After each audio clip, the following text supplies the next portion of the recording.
नमस्कार।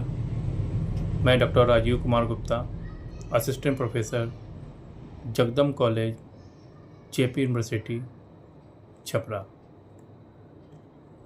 आज इस प्रोग्राम में एक सेमिनार प्रेजेंटेशन का आयोजन हुआ है। इस सेमिनार प्रेजेंटेशन में फूड फॉर थॉट के तहत एक कहानी का चयन करके उस पे अपना विचार व्यक्त करना है। इस फूड फॉर थॉट में मेरी जो कहानी है या फिर मेरे द्वारा जो चयन किया गया कहानी है वो है the story of pencil. The story of pencil एक पेंसिल की कहानी है। इस पेंसिल की कहानी का लेखक किसी एक लेखक द्वारा औपचारिक रूप से रचित नहीं मानी गई है, बल्कि ये एक मोटिवेशनल यानी प्रेरणादायक कहानी या फिर एक शिक्षाप्रद कहानी मानी गई है, जो कि वर्षों से इस दुनिया में या फिर दुनिया भर में कहीं भी इसको तरह तरह से कही या सुनी जा रही है। हालांकि ये जो कहानी जो है एक ब्राज़ीलाई लेखक हैं पौलो कोएल्हो एक ब्राज़ीलाई लेखक हैं। उनकी एक रचित जो एक कहानी है द पेंसिल, उससे थोड़ा बहुत मिलती जुलती कहानी है और उसी के नाम पे ये लघु कथा लिखी गई है, जिसके बाद अलग अलग जगहों पे अलग अलग नाम से या फिर अलग अलग लोगों ने इसे साझा करके सुनाई।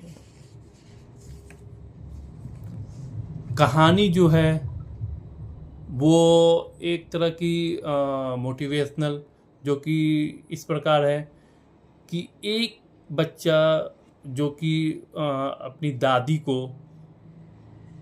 उस एक पेंसिल के द्वारा कुछ लिखते हुए देख रहा था।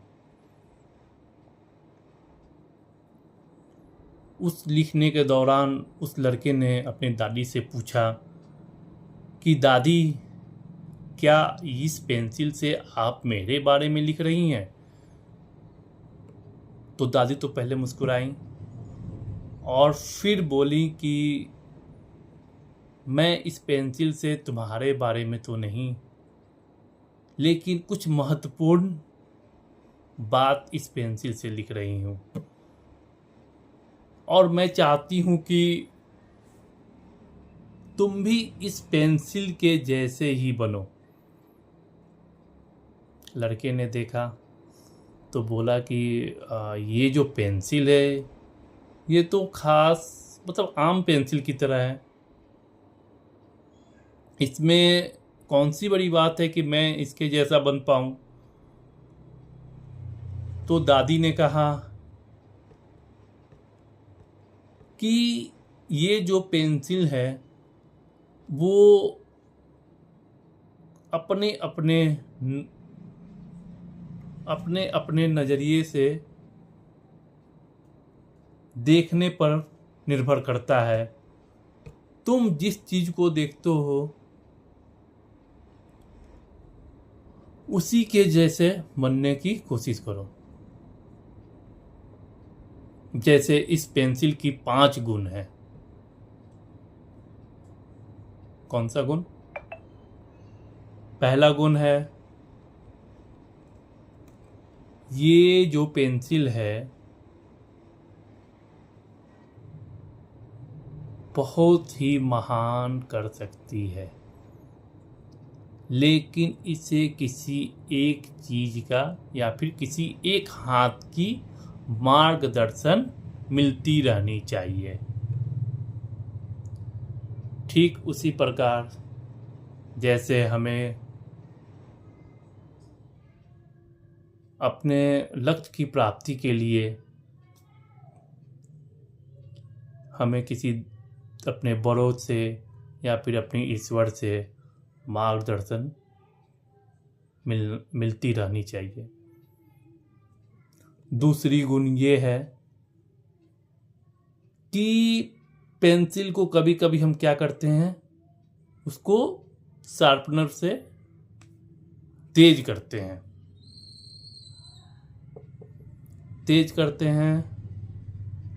और तेज करने के क्रम में क्या होता है, उसको छीलते हैं।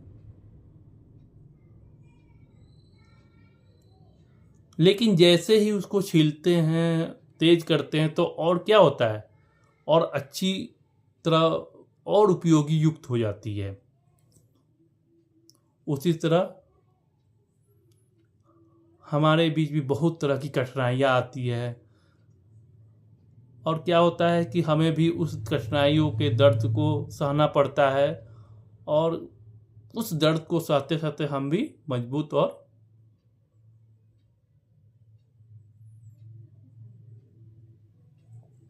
और पहले से बेहतर बन जाते हैं।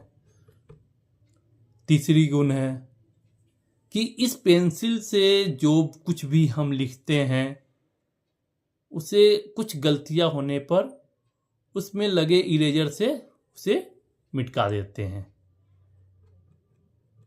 ठीक उसी प्रकार हमारे जीवन में भी कुछ गलतियां होती रहती है, और उसे हम अपनी गलतियों को सुधार कर या फिर उसे ठीक कर हमें अपने जीवन को सुधारने का अवसर प्राप्त होता है। चौथा गुण इसका जो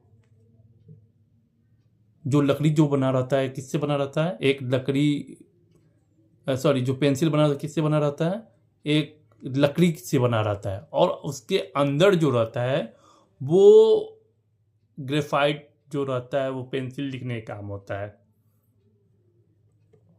तो अंदर बाहर की जो लकड़ी रहती है, वो क्या होता है, वो उसको हम छील कर निकाल लेते हैं, लेकिन क्या होता है, जो अंदर चीज रहती है ग्रेफाइट, उससे हमको लिखने के काम में आता है। इसी तरह आप किसी भी चीज के बाहरी उनके चेहरा को ना देखकर उसके उनके किसी भी के अंदर के जो उनके विचार है उनको देखना चाहिए, और उनको भावनाओं को समझकर अपने अंदर ऑब्जर्व करना चाहिए। उसी प्रकार पेंसिल के एक और पांचवा गुण है कि पेंसिल जहाँ भी जाती है या फिर जहाँ भी यूज होता है, वो अपनी एक छाप या फिर अपना एक निशान छोड़ देती है। ठीक हमें भी अपने कर्मों के तहत सजग रहना है, और उस अच्छे काम का निशान हमें भी छोड़ना है।